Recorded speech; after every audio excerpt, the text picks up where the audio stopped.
Welcome to We Know Sports. I am your host, Mr. B. Today we discuss the one, the only Deion Sanders. A lot of people are wondering, what is the secret to this man's success? I mean, he played professional sports for two different professional leagues. We're talking professional football and we're talking professional baseball. And he was a high performer at both of those leagues. This man has had success in virtually everything that he's done. An NFL yellow jacket wearer. That means he's a Hall of Famer. This man has done so many great things, but a lot of people don't understand why. Why is Deion successful? Today, I give some analysis. Today, I tell folks that Deion's success is not about Deion. A lot of people don't realize that Deion has God at the center of his life. And because he showcases God, that is why he wins every time. So we're going to discuss the effects of Deion.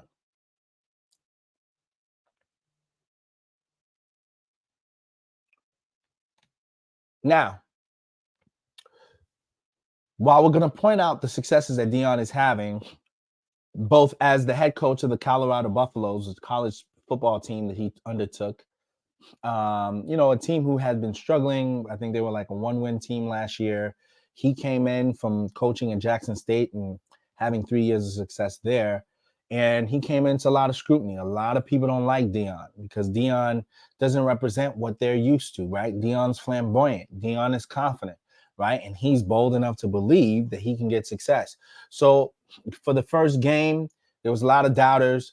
Deion ended up upsetting the second runner-up team for a bowl game last year, TCU, right? He beat their team 45-42 with about 50 new transfers. He totally gutted the other team, and he was able to show everyone that he meant business. And still the doubters was wavering. They weren't sure what to make of Deion. Then week 2 happened, and he blew out the team that he played in Nebraska, right? Now everybody's eyebrows is raised. But what we're going to do today is we're not just going to talk about the good parts of Deion, but we're also going to let you hear some of the feedback some people are giving Deion, right? Some of the haters, some of the people who are critical of Deion, who aren't rooting for his success, right? And this is expected to all those believers who are listening to me. When you are putting your God first, when you are, showcasing Jesus by demonstrating him in your life, a lot of people are going to want to see you fail. And to me, this is the biggest example of such, right? We are going to talk Deion Sanders haters, right? One of the first is a guy by the name of Jason Whitlock. I actually happen to like the guy. I thought he was a decent guy. He has very pro-God type of commentary. And, I'm all about the Lord. So this man portrayed himself as a person who loves, God and God's principles. And for some reason, he's very highly critical of Deion Sanders.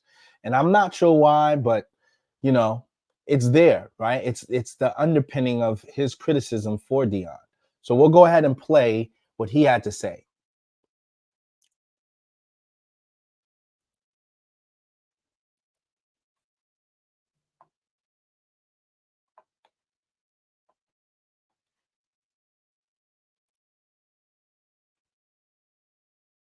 Got a lot to unpack here on Deion Sanders. And then Steve and I will get into the discussion even at a deeper level. But first, let me unpack this fire starter and mono. Does Deion Sanders believe in Deion Sanders? He's certainly not acting like a believer in himself, the Colorado Buffaloes, or the God he proclaims when he occasionally takes a break from self-promotion. Following Colorado's upset of 17th-ranked Texas Christian, Primetime behaved like an insecure 29-year-old woman trying to convince herself that streaming reality TV shows, cooking shashuka, and getting drunk at a Beyonce concert beats marriage and kids. Yeah, I went there. Remember the woman? Let's play the clip. It's 10:45 a.m. on a Saturday. I'm 29 and single, and I don't have kids yet. Here's what your Saturday morning looks like when you're single at 29 and you don't have a kid running around the house. I didn't rise from my bed until 10:15. Every time I thought, I should probably get up and do something. I thought, why? Nobody's making me. I'm not missing out on anything. I went to Beyonce last night and I didn't get home until 1 a.m. and I danced and drank my little heart out, and I didn't pay a babysitter to watch my kids as I did that. And I woke up a tad hungover this morning, which is probably why I was in bed for so long. And I was just scrolling on my phone and I saw a picture of shakshuka and I thought, you know what sounds really good? Maybe I'm going to learn how to make shakshuka today, because I have no plans and I don't have kids and I don't have a husband and I don't have errands to run. I know that you can do all these things when you have kids and you're married, and I understand, but the effortlessness and ease of my life, just kind of focusing on myself and the shakshuka I want to make or the Beyonce concert I want to go to, really pays off when I'm hard on myself for not being where society tells me I should be in life. Yeah, Deion, that's who you sounded like. The woman that's been beefing with Matt Walsh all weekend, that TikToker lying to herself. That's how Deion sounded. On the heels of his 45-42 victory, Primetime walked into his press conference crowing about the receipts he kept on his critics and immediately transitioned into bragging about his son, Shedeur, Colorado starting quarterback. The self-idolatry, hubris, and LeVar Ball impersonation were just the warm-up. It didn't take long for the first-year Colorado head coach to channel his inner Al Sharpton. Take a listen. We're gonna continuously be questioned because we do things that have never been done. That's the way our life has presented themselves. We do things that have never been done, and that makes people uncomfortable. When you see a confident black man sitting up here talking his talk, walking his walk, coaching 75% African Americans in the locker room, that's kind of threatening. Oh, they don't like that. But guess what? We're going to consistently do what we do because I'm here and ain't going nowhere. And I'm about to get comfortable in a minute.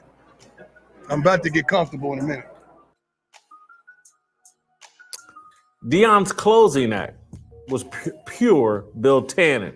You remember Bill Tannen, Steve, from the movie Back to the Future? Primetime told Ed Werder to make like a tree and get out of here. That's from Back to the Future. Dismissing the veteran ESPN reporter's question. Take a listen. What's up, boss? You believe that? Of all the hold on. Oh, no. Do you believe that? Huh? Who said I didn't believe before? No. I read through that bull junk you wrote down. I read through that. I sifted through all What did I write? Yeah. What did I write? Oh, no. Can I ask my question? Do you believe? In what? You don't believe. I believe. You just answered it. You don't believe. Next question. So in March of 2023, Ed Werder committed the crime of referring to Deion Sanders as a celebrity coach in a single tweet. Here's the tweet. Colorado celebrity football coach has made CU's Buffs football like the most interesting program in the country. It's number 2 in merchandise sales. Folsom Field suites are sold out, and season ticket renewal rate stands at 97%. Deion Sanders has created attention before his first win. That's all. That's all Ed Werder had tweeted, and Deion calls him out in the post-game press conference. Are you kidding me? Ed Werder is a very respected journalist. He's not even an opinion guy. He's a reporter.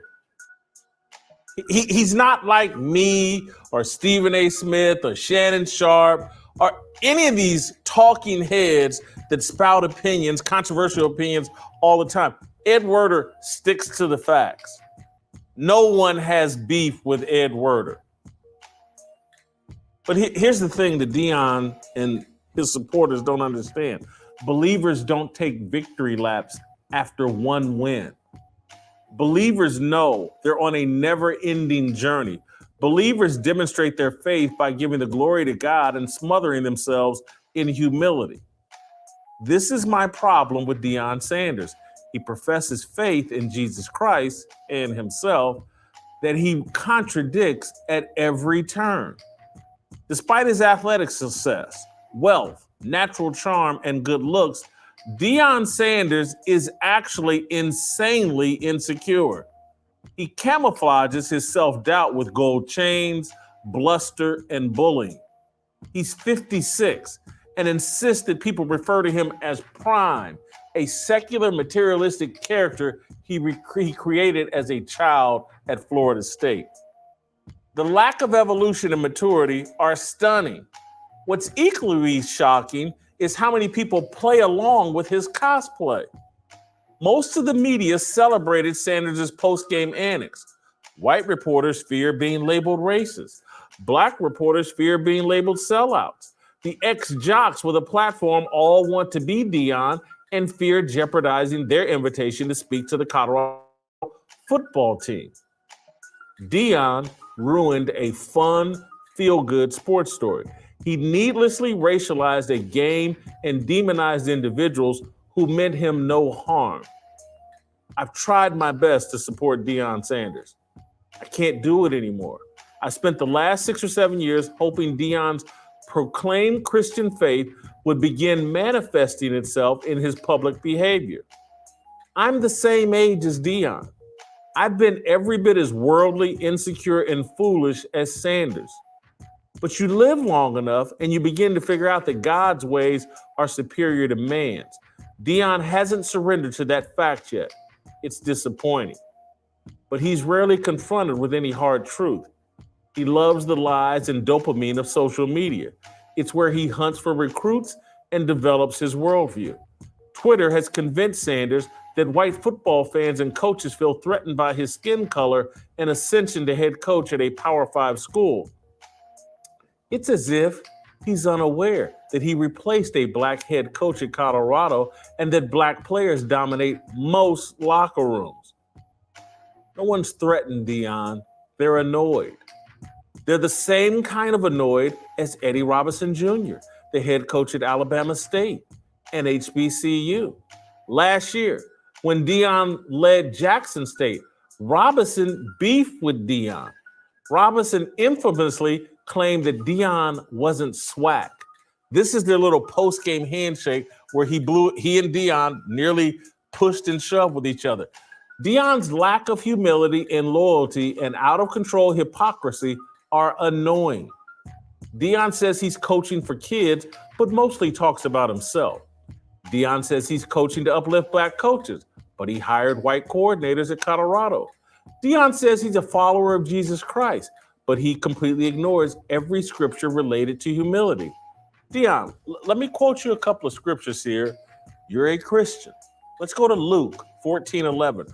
For all those who exalt themselves will be humbled, and those who humble themselves will be exalted. Let's go to Romans. For by the grace given me, I say to every one of you, do not think of yourself more highly than you ought, but rather think of yourself with sober judgment in accordance with the faith God has distributed to each of us. That's Romans 12:3. On Monday, during an interview with Pat McAfee, Deion insinuated that TCU offensive coordinator Kendall Browse mistreated and or ignored Shedeur Sanders when he was a high school recruit. Is Deion aware that the players he ran out of the Colorado program felt mistreated by him? But let's listen to Deion throw Kendall Browse under the bus. We went to a camp of a certain school, and this certain coordinator we just played against, he's an offensive coordinator. He was at that school, and we went to this school of camp, and he didn't pay him no attention. Oh, yeah. I don't even think he barely spoke to him. Oh. He just pushed him off to the side, and I went and told somebody, I say, man, that ain't a way to treat him, man. That's not right. That's not right. And he remembered that. And he told me probably 20 minutes after the little situation happened, he said, Dad, we'll never come back here again. Okay. All right, good. And we'll never come back here again. And we remember this. Mm-hmm. And we go 5-10 or something. Damn. Yeah, he said we will never come back here again. And because of the way that coach treated him. That's why I tell my guys, you be careful on these visits because these kids watch everything, and be careful how you treat them because you never know what they're going to come up to be. And he dissected, and he wanted to beat that guy so bad that he just went to work. So Kendall Browse was coaching at Florida State. This is what Deion's talking about. Deion's alma mater, or the school he played football at. It's not Deion's alma mater. Deion now hates Florida State or disavows Florida State. But that's where Kendall Browse was coaching at. And they offered Shador a scholarship. But Deion is now trying to rub it in Florida State's face, trying to rub it in everybody. Shador could have been your quarterback. I could have been your head coach. You blew it. Kendall Browse mistreated my son. I'm now at Colorado, and Shador threw for 500 yards. Look, man, Deion's hypocrisy runs so deep that it's impossible to discern what he actually believes in beyond self-promotion. His stated views and philosophy reflect the tenets of a Satanist, Aleister Crowley's true will. Each man is his own God. We should be obedient to our own understanding of ourselves and the world. It's the thinking that undergirds the transgender movement. It's the attitude that prioritizes feelings over fact. Deion Sanders does so little self-reflection that he's likely unaware that his ideology aligns with Aleister Crowley's. But here's Sanders, a month ago, launching into a speech about his approach to critics and offering advice to young people. The rant is typical Deion Sanders, half rapper, half philosopher, dressed up with a reference to God. Take a look. Look at me. What about me would make you think that I care about your opinion of me? Your opinion of me is not the opinion that I have of myself. You ain't make me, so you can't break me. You didn't build me, so you can't kill me. You know what? God established me, so you ain't nothing you can do to me. I've been dealing with this foolishness since Pee Wee football, man. I've been him. I've been a difference maker, a game changer. I've been that guy. So what will change now that I'm coaching? Not a darn thing. I'm not even playing the game, and you got an opinion of me. I'm not even on the field. But I'm pretty sure I get every darn coach I'm playing against, head coaches, and anything you want to do. But I love it, but I don't care. And I wish the world thought like that. Youngsters, if you're out there right now, do not give a darn what opinions people have of you, long as that opinion is not consistent of that of yourself. You be you. I'm not planning to make you feel good about me. I already feel good about me. I'm good. It's a message for the youngsters out there and the old school, not old fools. So Deion Sanders clearly cares what people think. Why else would he keep receipts on what people think? His Colorado players will mirror his obsession with the thoughts of outsiders. Coaches beg their players to eliminate outside noise. Deion is elevating the importance of his critics, the people bothered by his hypocrisy and concerned that his "hey, look at me" coaching style will become the norm. That's my fire starter. I just want to add one little bit here before I bring Steve in, because I won't talk with Steve much about the spiritual aspects of this, but it really does come down for me as a believer. That Deion, if he left God out of it, if he didn't talk about his religious faith and quit occasionally when he's not promoting himself, try to promote the fact that he's some sort of Christian, I would have less of a problem with Deion Sanders. Deion and I, handful of years ago, maybe 5-6 years ago, we came to an uncomfortable peace when I was at Fox Sports, because we've had some friction from time to time. We came to an uncomfortable peace in my dressing room 5-6 years ago when I was at Fox Sports.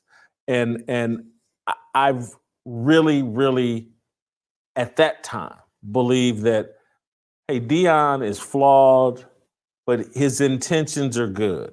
And I just thought maturity, evolution, life would eventually push Deion along to a better path and a better worldview.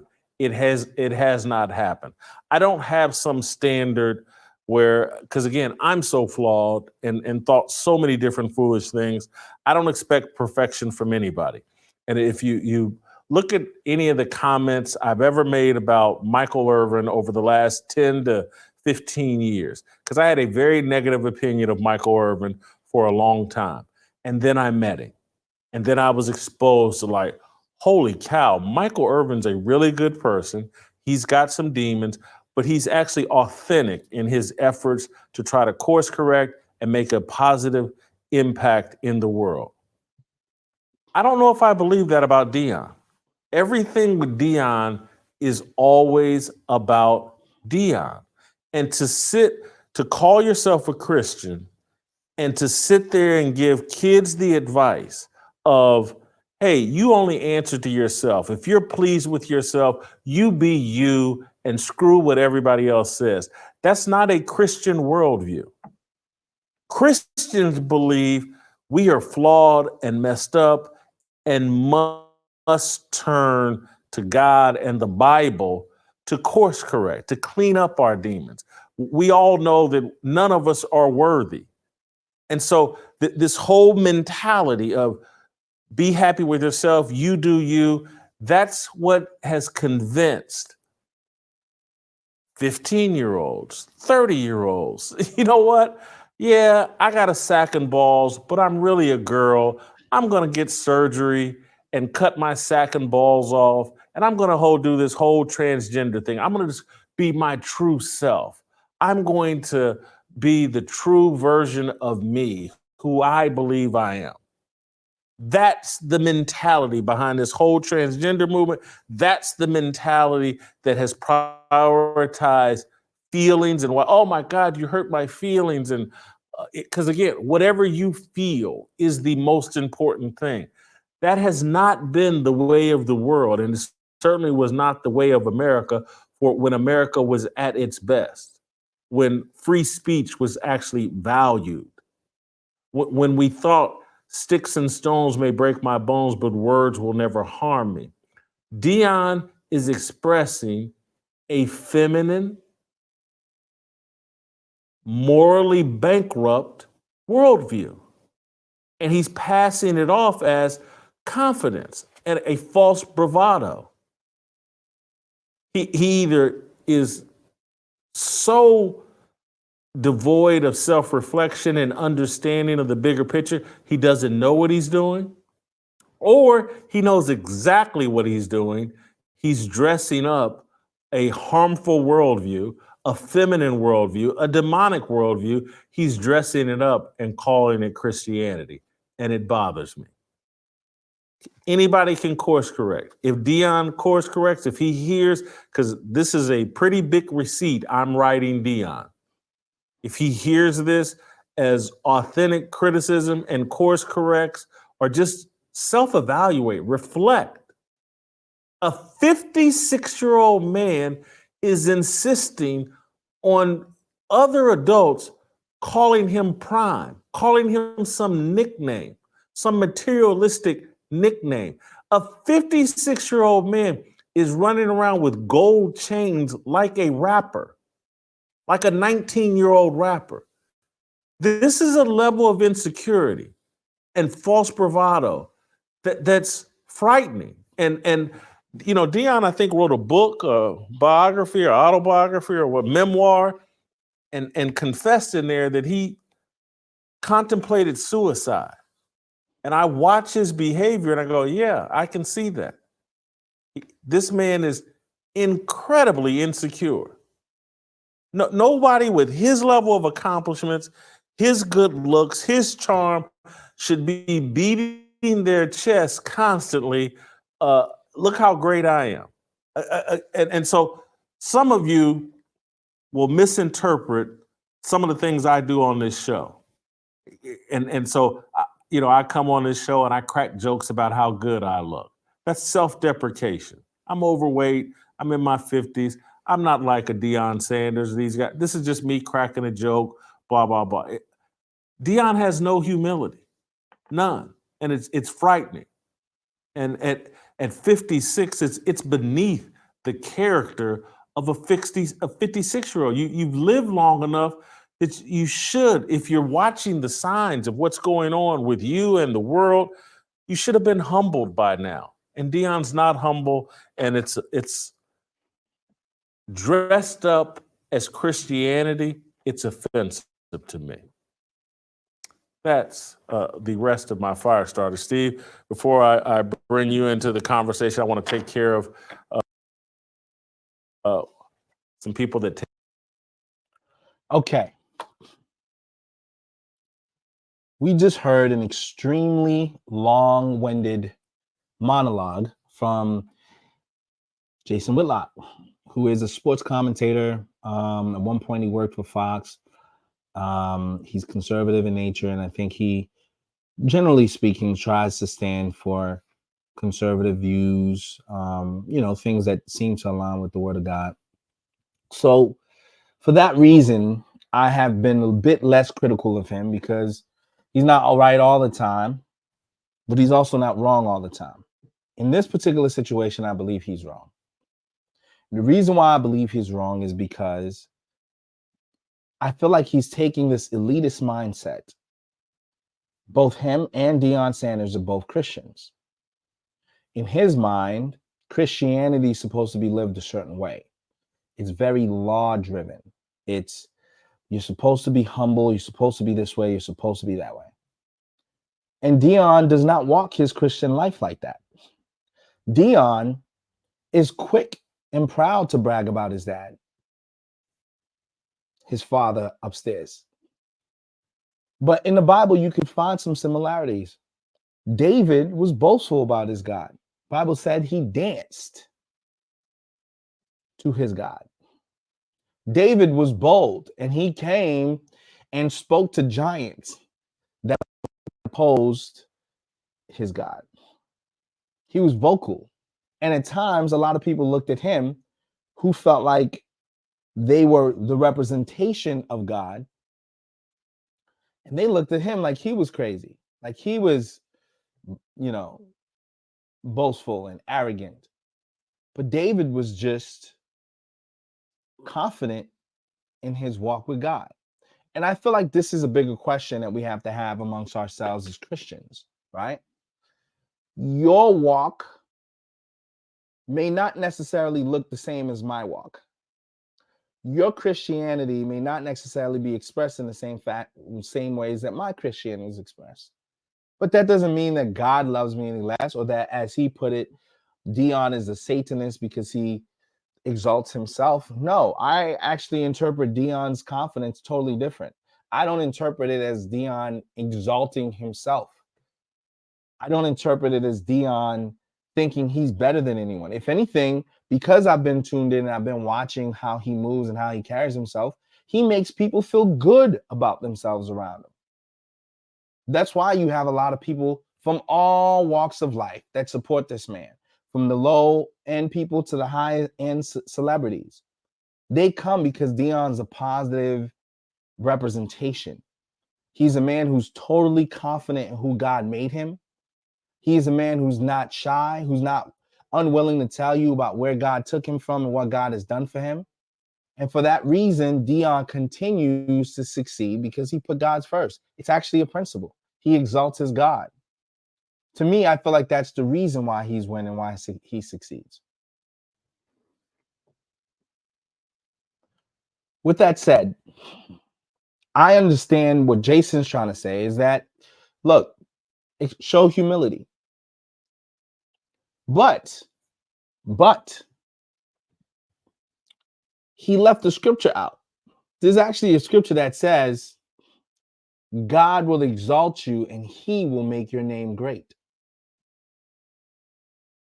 Deion's quick to tell you his God has made him great. That's actually biblical. Him bragging about God and where God took him from and what God's done for him. And when you see him, he shows the imagery of a man who knows who his God is and who can testify to how good his God is. To me, I feel like the insecurity more so lies with the man who's being critical than it lies with the man who's being criticized. And you can tell this in the next clip because I'm going to play you a clip where Warren Sapp, who's another Hall of Fame player, he played defensive end.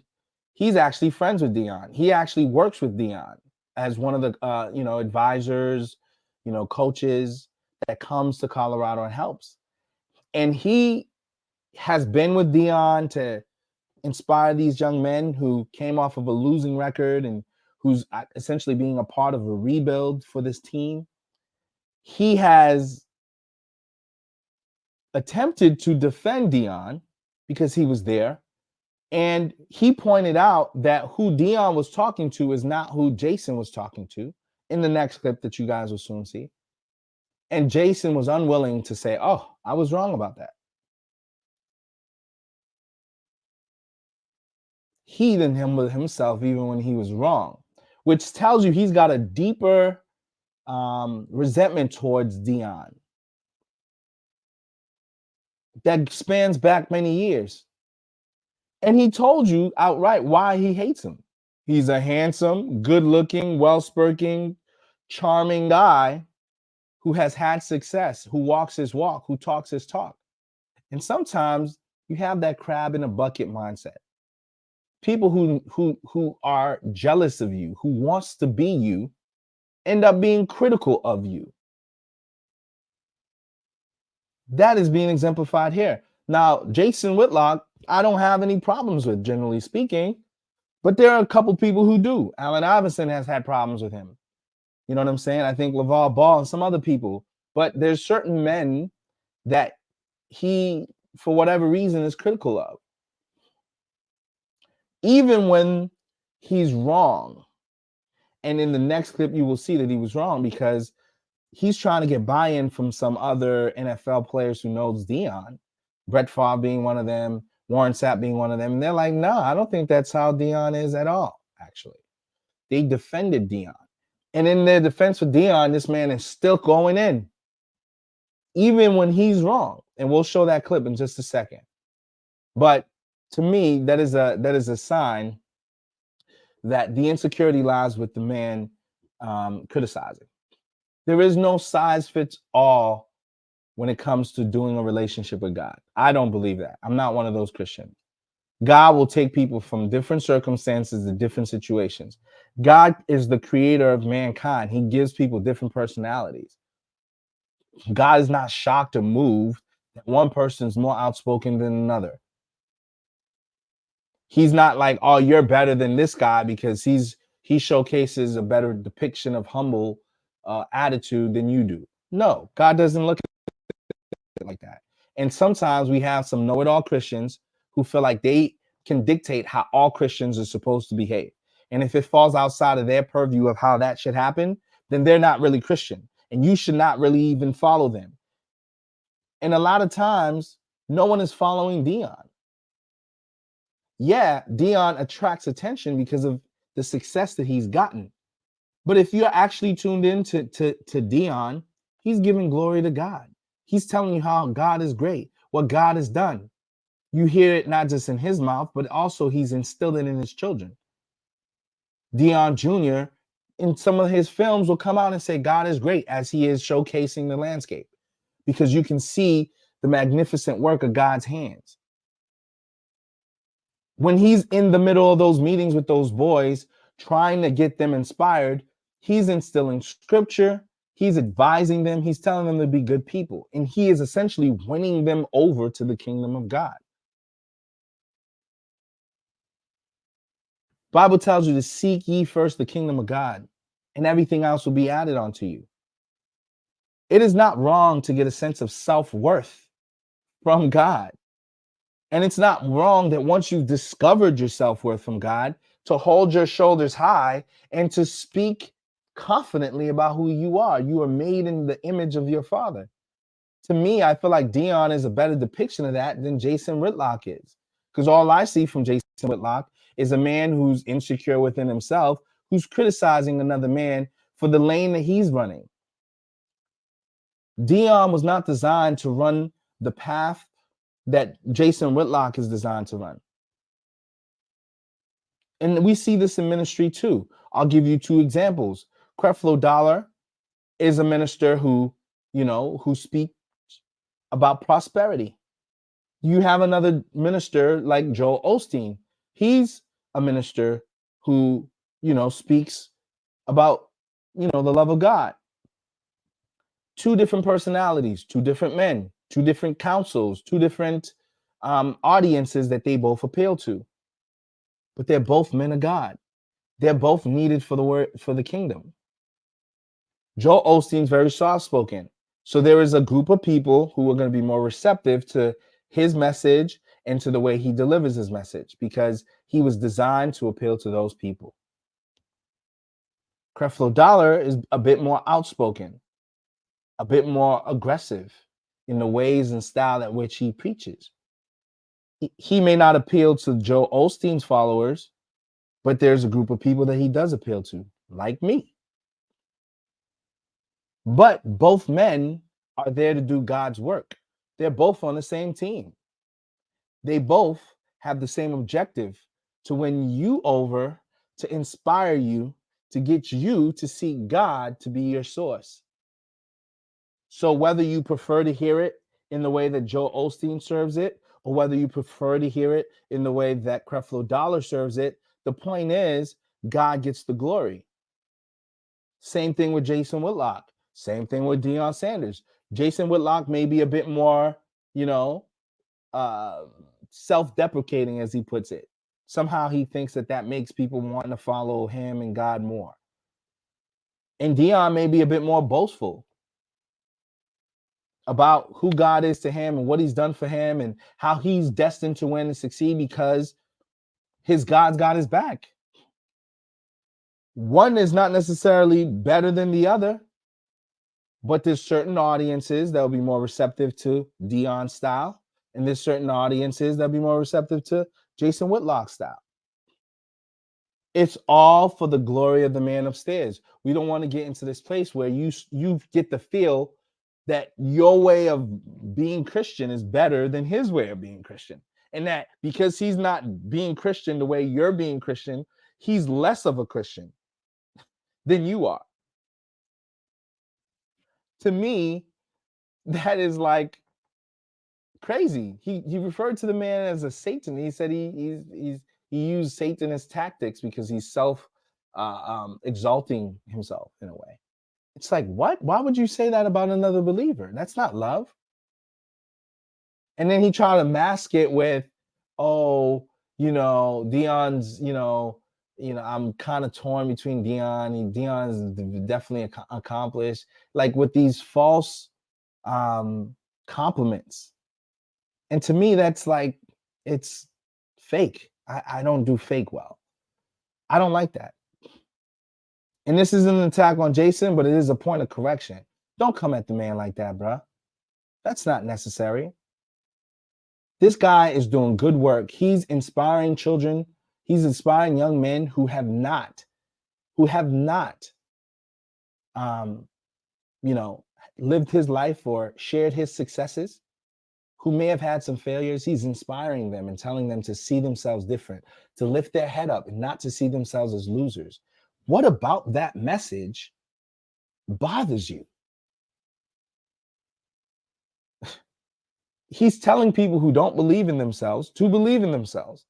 He's telling people who didn't perceive themselves as winners to see themselves as winners. And that bothers you because the way he goes about inspiring them does not align with how you think it should be done. Yet I don't see you doing the work he's doing.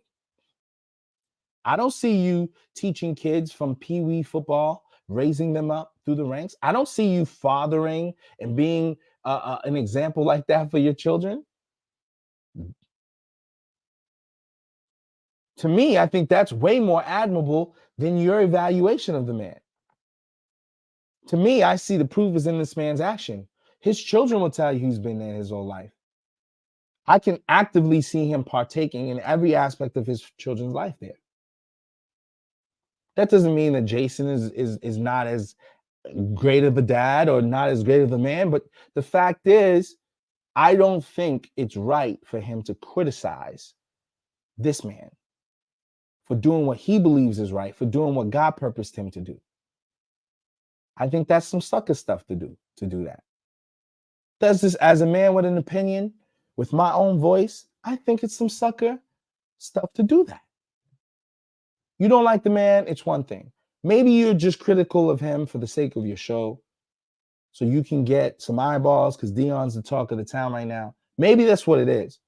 But quite frankly, bruh, I just feel like this is it's just uncalled for you to have to attack a man who's doing God's work.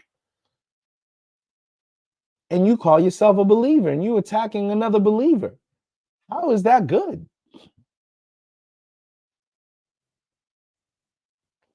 I'm going to play that clip so you guys can see, even in the face of correction, where someone who was at the venue, with someone who does know Deion, with someone who's connected to the situation that he referenced in his monologue, he still was unwilling to accept that truth. You guys watch and decide for yourself. We were having a very fascinating discussion about Deion Sanders. And Warren was this close to getting me to believe that Deion is going to be super duper successful at Colorado. I'm still not all the way bought in, but and it started because Brett Favre was like, "Oh, Warren would make a great coach," and I'm like, "Warren Sapp would make a great coach. Get out of here!" And Warren's been down with Deion at Colorado. You've seen it all firsthand. They pouring concrete. Just know this. Y'all, and Seth, I'm gonna lump you in, even though I don't know your thoughts. Y'all all probably think the Deion thing's gonna work. Warren, you start us off. I'm fully in, because the man is so consistent and patient with them young men, and then he surrounded himself with good coaches around him. It's not just him. It's not just him. If it was just him, I'd be like, Prime, you can't do this all by yourself, baby. You're a Florida boy, and I know we walk around with chips on our shoulders and think we walk on water, but that's just too much. He's got a great staff with him, and the kids are all in. When he's in front of them talking, I mean, it's almost like they're in a trance. And you know how that is when you got a football team on one beat. When you got a football team on one beat, we can do whatever we want to do because we're all rowing in the same direction. And when you have that as a football team, that's special. Yeah. I'm just telling you, he's a special individual leading a special group of men out there right now. And he brought it, and it's him. He brought them all. This is his. So I'm just telling what I saw with my own eyes. And if I didn't see it with my own eyes, I wouldn't have came home, got on a plane, went back to Dallas with him to TCU. I just great players, I don't think make great coaches. Not always. Not always. Usually never. I don't think ever. Usually never. There's always an exception to the rule. It is. We'll name them. Deion Sanders will be that. We won game. No. He won at Jackson State, didn't he? Wait, let me ask you a question before you go to Brett and then you end up with me about Deion. What is it about Deion besides him being a great player that makes you doubt that he can? Arrogance. Okay. Arrogance. A little male jealousy right there. No. Listen, I know what he did. You got to have that supreme confidence that you can go out there and shut out 1/3 of the earth. I disagree. Warren, I've watched all you guys play, and I have tremendous respect. Didn't you finish runner-up for Defensive Player of the Year? And I mean, you guys are all special level players. I watched all of you play. You're incredibly gifted, and I think a lot of times incredibly gifted people have flaws that their gifts make up for, but they think their flaws are part of their strength. And Deion was not the greatest corner to ever play the game, in my opinion. That's fine. Because of his arrogance. God bless. Just because of his arrogance. No. I'm saying I don't think that's what made him great.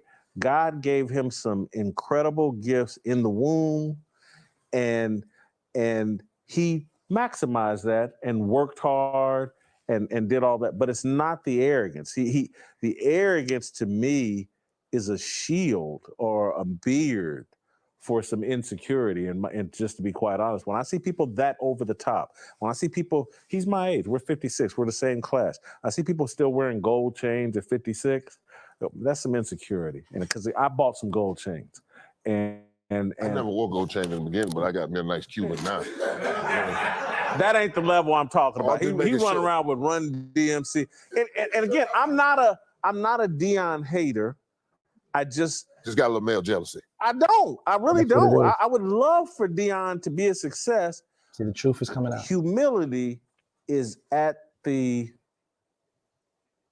foundation of all sustainable success. Sustainable success. Swagger and all this other stuff we love to talk about. We love to rap about it. We got to have it. Put it on display. That's all worthless. But his patience makes some of the things you were telling me. No, I'm telling you. Are humble acts. I'm telling you. The patience, the work ethic. You talk about when he's driving 90 minutes to go coach high school football. Yeah. That's humility. Yes. But I see too much arrogance to think that it's sustainable. But I'm open to being proven wrong. You know. See, I like that. You open for it. Without question. Okay. When I watched Deion and when I watched what happened, okay. So I got into a little dispute on social media because somebody fired. They were talking about, he was over the top. And I said, and I'm part of the media now. But I think one of the greatest injustices and one of the greatest problems with the media is that when someone writes something or someone says something and they get proven wrong, they don't have to eat crow. They don't have to go back and recant. They don't have to go back and say they got it wrong. See, my brand is that, I don't bite my tongue. I tell it like it is, and it might not work on a national level sometimes, but that's in Philly, that flies because that's what they want. But when I get it wrong, like I said, Brandon Graham will never be a double-digit sack guy because I've been around football long enough to know I can look at a guy and tell you, guess what? He got 11 sacks last year. The minute he got 11 sacks, I went on air in postgame and said, hey, I got it wrong. Congratulations to Brandon Graham. I sent him a text, okay? And I think that's the way it should be. But you can't talk about Deion and you can't talk about his kids and what they can and what they can't do in the national media and think he ain't going to come at you. You know who you dealing with. He's been arrogant, and I won't say arrogant. I'm going to call Deion one of the most confident football players that I've ever seen in my entire life.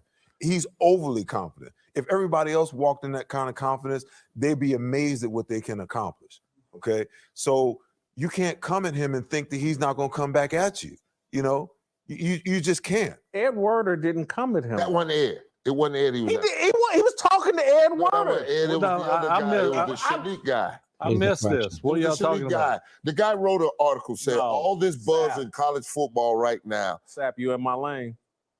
I'll show you the guy. No, it wasn't Ed Werder. It wasn't Ed. Sap. It wasn't Ed. Why would he be asking Ed Werder if he believed? What did Ed Werder write? Sap. You know me and Ed Werder are peers. Brother. This would be like me arguing with you about Joe you're Green. not. When I'm sitting here, I know the guy that he was. I know Ed Werder. It wasn't Ed Werder. It was Ed Werder. What did Ed Werder write? He didn't write anything. When you say I read that bull junk, because you can hear the guy's voice in the exchange. He was talking to Ed Werder. It's an Indian reporter named Shadik something, and he wrote all this noise about Colorado. We're just basically going to be talking about a 2-10 team or worse. Ed Werder, I'm friends with Sap. Here we go. You wasn't there. I talked to Ed Werder. Ed Werder cannot say heard Ed Werder's voice say, believe in what? That was Ed who said, believe in what? I know Ed Werder's voice. We're peers. No. Again, this is like me arguing with you about Derek Brooks. Hey, you wasn't there. I got the video from the boys that's in there. I know exactly who he's talking to. I can show you the reporter with his tweet because I even tweeted him. Come on, stop it. After a while, I'll just let him sack me. I do. That's what I'm going to do. I'm just going to. Ed Werder right. He didn't write anything. Exactly. And that's why. He ain't talking to him. He said, I read that mess that you wrote. Do you believe? And the guy said, believe in what? That wasn't Ed Werder. I believe they're going to win more than 2 games. Absolutely. Okay. So as you guys can clearly see, and I take a pause right there, he was corrected. Someone who was there, someone who has firsthand experience, who saw who was where, right, can speak specifically to what happened. And Jason wasn't trying to accept it. He didn't say, well, I assumed. He didn't say he spoke to the man, Ed Werner, and Ed Werner said he was talking to him. He didn't say nothing like that. He said he knows his voice. So he's interpreting that Deion is talking to a guy. He can't even reference what the guy supposedly wrote. That would have triggered Deion. He's just taking his own personal animus towards Deion, and he's using this as fuel for the fire. It's rooted in his own issues with Deion. And I think it's very evident.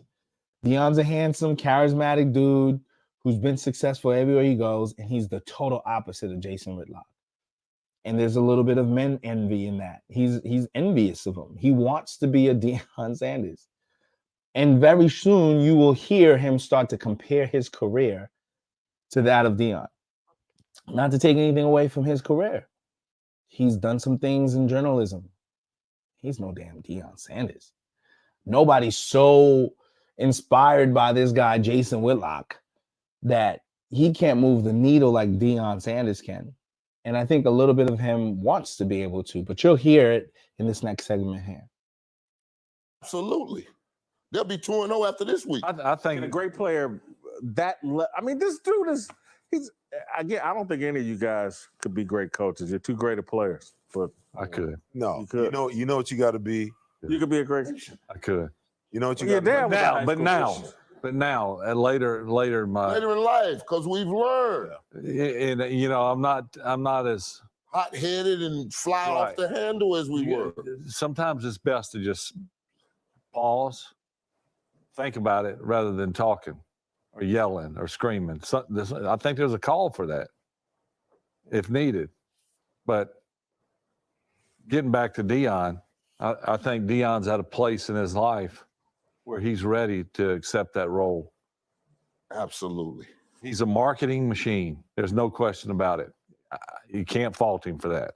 From day one, back in the day, maybe he when he was drafted and he was playing baseball and football, he was feeling it, and it was all because of him. Now he gives the glory to God and himself. Well, I mean, I think he deserves some. There you go. I don't. Look, not as a Christian. I can. Coming out. Well, we can argue this. At what level of Christian? I've accomplished again, and he's not at a very high level. In the sports writing deal, I've accomplished a lot. It has nothing to do with me. Nothing. Anything you accomplish on football, you may not know it, but one day you'll find out it didn't have nothing to do with you. You.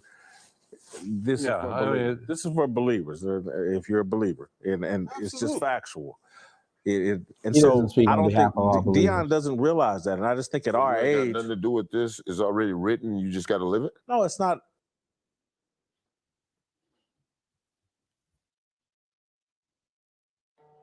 So flawed and so messed up and so. Oh no, I'm born in the sin. I got that part. I'm so unworthy. I only need faith as big as a mustard seed. I'm fine. You talk about a belief? No, come on. I was raised in the church. You beat me to Sunday school and you meet me at church. Here's what happens though. Here's what happens with great athletes. It literally though. I mean, you have so much success. You get so much adulation.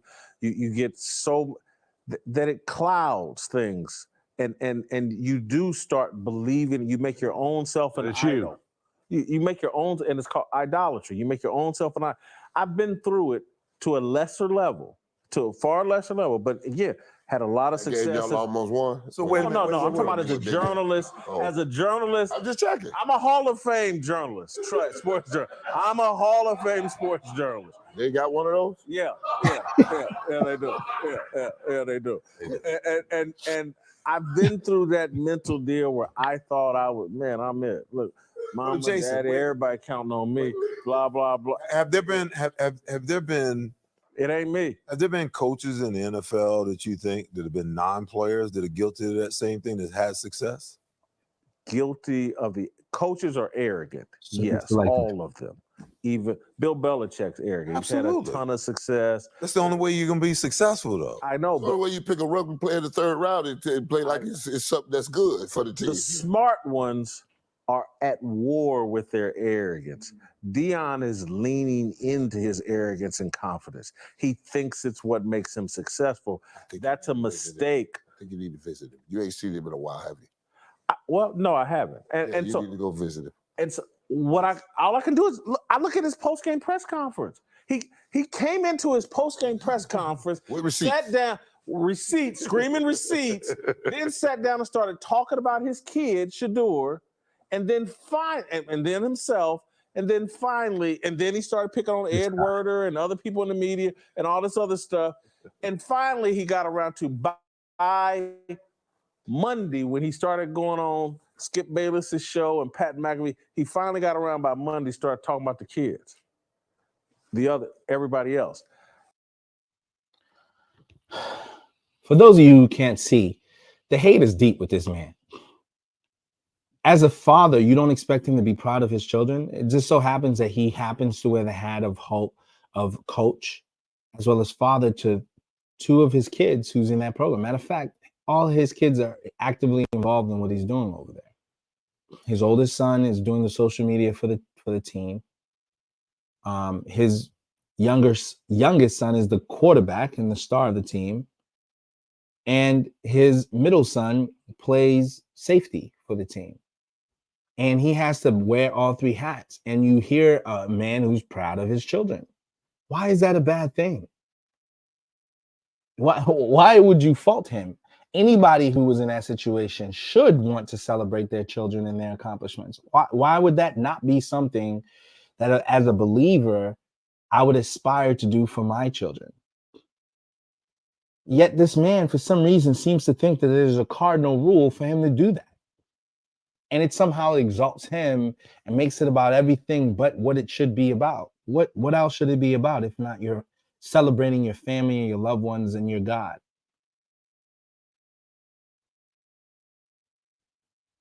You believe being a believer means you got to hold your head down and literally be afraid of your shadow. You can't actually stand tall and be confident of the God that you serve and the blessings and the wins that he gives you. I don't believe that. And I think he's wrong for perpetuating this false sense of humility. It's fake. I don't like it. Because he's critical of Deion, he's inviting criticism upon himself.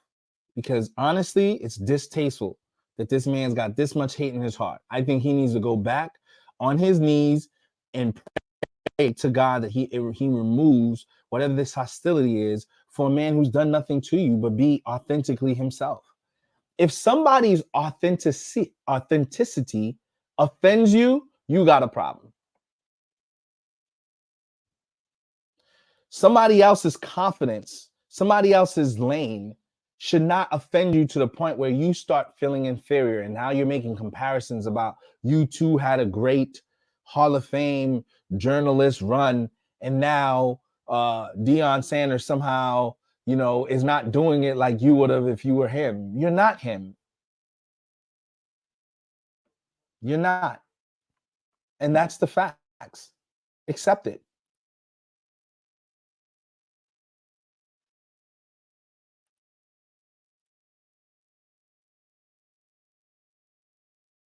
And Deion is well-intentioned. But what happens and you guys know it because y'all have had a lot of success. You've been star athletes in junior high, high school, college, pros. And when you're paying all the bills, people don't question much of what you do. And it can create an arrogance that you need to be humbled from.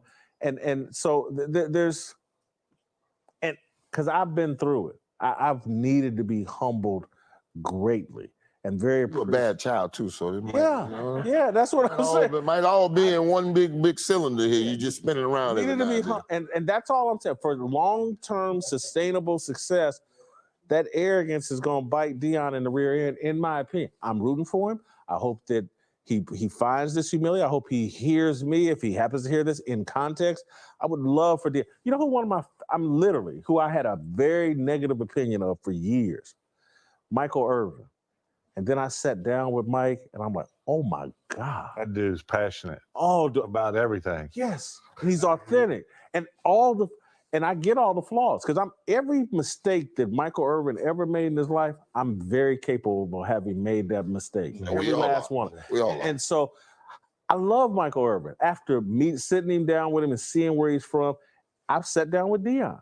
Because, me and Deion have had disagreements over the years, and I've sat down with Deion. I think Deion's well-intentioned, but he's still drunk on his success, and I get why. Okay. I get why, but I hope he comes out of it. We can all recover from it, dude. I mean, and again, on this show, and this Seth done said it, and I always keep it real, and that's why I'm glad. I mean, this conversation's been awesome. It's everything that I dreamed about. Yeah, everything from all of you.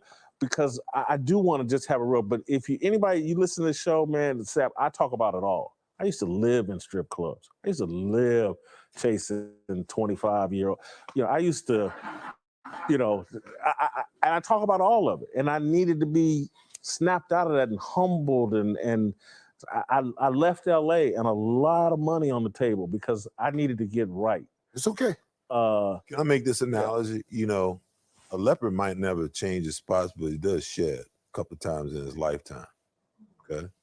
So while Deion might not be able to change his spots, the transformation, he's seen it up close and personal. The one thing he's passionate about what he does. He's passionate about these kids. And I believe he's going to upset the apple cart of NCAA football, because he's going to start snatching more of those top 150 athletes, and it's going to piss off Georgia and Alabama and everybody else in college football. See what ATM brother said? Who? ATM from Jacksonville? No. His he told his little brother. Yeah. So you might need to go see Prime.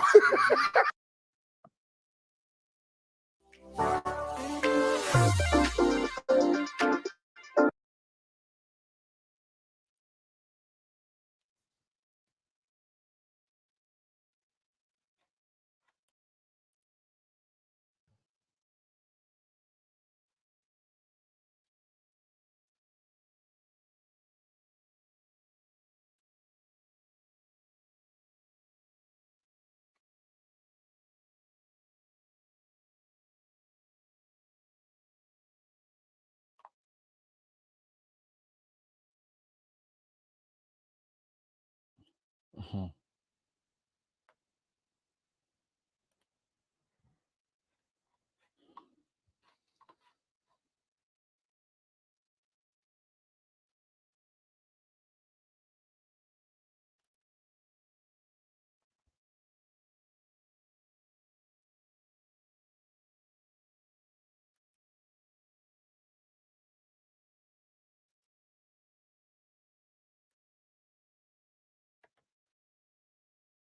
Okay. That wraps up this man's feedback on that. But, a lot of doubters out there. I think the lesson for this particular video is prove your haters wrong, man. There's nothing wrong about putting your shoulders up and saying, God is for me. Watch me unapologetically defeat everyone who stands against me, because my help comes from above. That's what Deion is doing. None of Deion's success has anything to do with Deion. It has everything to do with Deion's God, who's got Deion's back. See, when God's with you, the world can tell because the success you get. See, for those who are believers and who follow it, Abraham was successful because God was with him. Everywhere he went, blessings was upon him. Even Jacob, when he was captive in somebody's house, in Laban's house, everything he was doing for 20 years was blessed because they were able to figure out, oh, that guy's got something about him that he's destined to succeed no matter what it is he touched. That's not the person, that's their God who's uplifting the person. And people who are supposedly believers should know better. Now, the haters are going to hate, and that's the point. They're going to hate for the sake of being proven wrong. Here's another hater, a guy by the name of Matt Berry. Oh, this guy had jokes. Oh, Deion is not going to be great, and oh, a lot of hype. He's not going to live up to it. And then the man wins 2 games convincingly. They were predicting he was going to be blown out the first game by 20 points. He wins by 3. Tough game against a title contender of last year. And he just assembled this team together last minute, a couple of weeks ago. And he puts up numbers and beats a title contending team from the prior year. Oh, it's a fluke. It's a fluke. The next game over, he beats that team by more than 20 points. And here's what this man had to say as a result of that.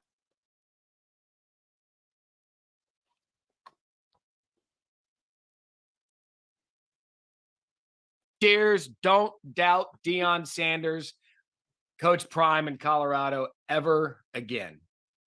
In fact, network television isn't doubting them again because College Game Day is headed to Colorado State. You're wondering, well, that seems odd. Why didn't they go this week, or why not wait a week? Well, you would think Vegas-wise that Colorado will beat their in-state rival, which they will, and then they go to Oregon. So if you're a TV executive, you want to hop on this now because they could go win at Oregon, which great, and that would be amazing. But if you want to do College Game Day and capture Colorado at its fever pitch, do it now. They go to Oregon. I believe they have USC at home. So if they get through Oregon undefeated and then they have USC at home, I would bet College Game Day would make a repeat appearance. Either way, what they did against Nebraska yesterday was incredible because people thought, well, TCU fluke. Okay, well, first half, I believe it was 13-0 at the half. Started the third quarter, Jeff Sims, huge touchdown run to make it 13-7. So here we go. Colorado's in a fight. What are they going to do? All they did was cheer Sean Lewis, offensive coordinator for Colorado. All they did was just make adjustments. And all he did was find a way for Shedeur to get the ball to as many playmakers as any team in the Pac-12. When you look at playmakers top to bottom, USC we know is number 1. I think Colorado's number 2 with playmakers. With who they have, who Shedeur has to distribute the ball to. These guys are absolutely electric. Let's pause right there. This is what this man is saying after 2 games. He was not saying that before the first game. And he was not saying that even after the second game. All of a sudden, these guys have electric players that should be ranked number 2. You didn't even respect this man a couple days ago. This is called bandwagon jumping. And it's no disrespect. I commend him for at least saying, hey, I had it wrong. I give him a lot of respect for that. I give him a lot of respect. But you know, the key to being a believer is when you can believe something without seeing it. There's a higher level. If you need to see something in order to believe it, then you're not a true believer.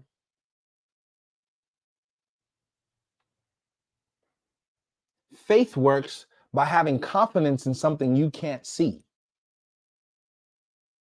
You just have to have this blind faith. I don't know why this is going to work, but it's going to work. And I get it. That's the point. He is proof because we live in a world where people care more about your results than they care about your faith. You got to show them results for them to actually get on the bandwagon. And Deion is showing the results. His kids are showing the results. But let Deion lose a game. I promise you that man's off that bandwagon. He's going to be a critic again. There are very temperamental people in this world who reluctantly will get on a bandwagon because they start looking foolish. They start looking like they don't have any credibility when they are overly critical. Here's a man who has been a winner at every level of his life. He's been a winner in college. He was a winner in high school, which is why he went to a great school in Florida State. Was winner there. In his professional career, he was a winner there. Played professional football, was a winner there. Played professional baseball, was a winner there. Literally a Hall of Fame player. So amongst all these teams that had winning players that came from winning programs, this man is a Hall of Famer. So he is winning amongst the elites. He's winning in his household.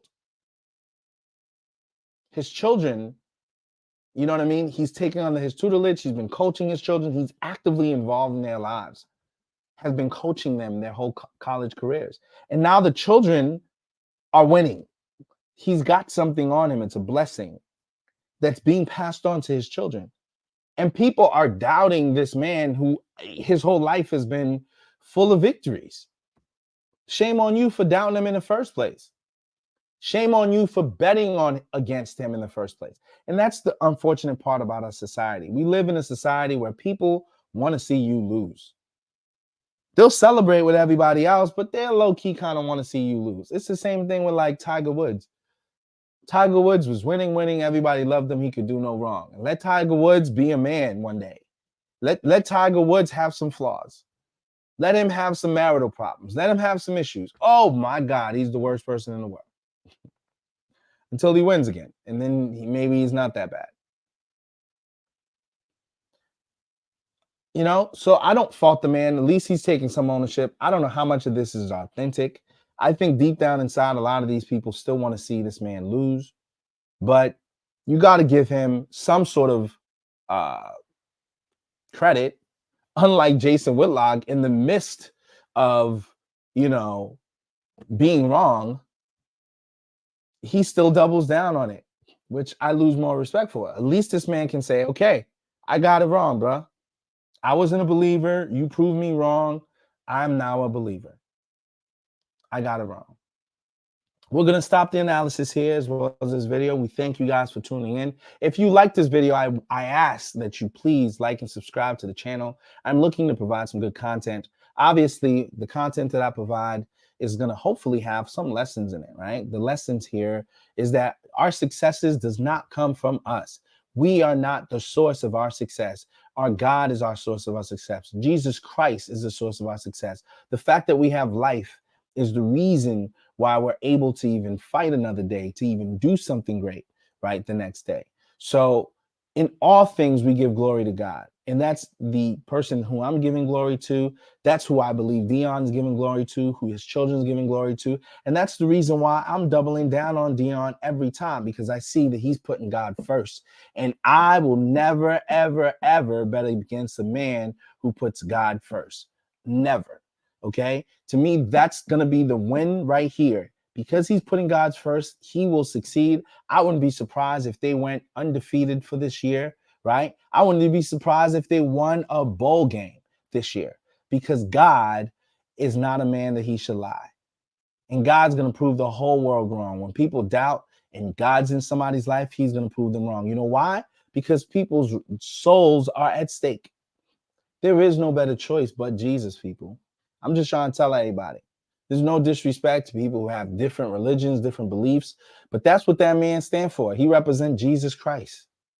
He represents God the Father.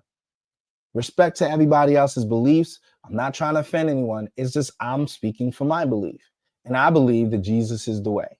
And that's the reason why I'm putting my money 100% on Deion Sanders, his family, and everything he's doing.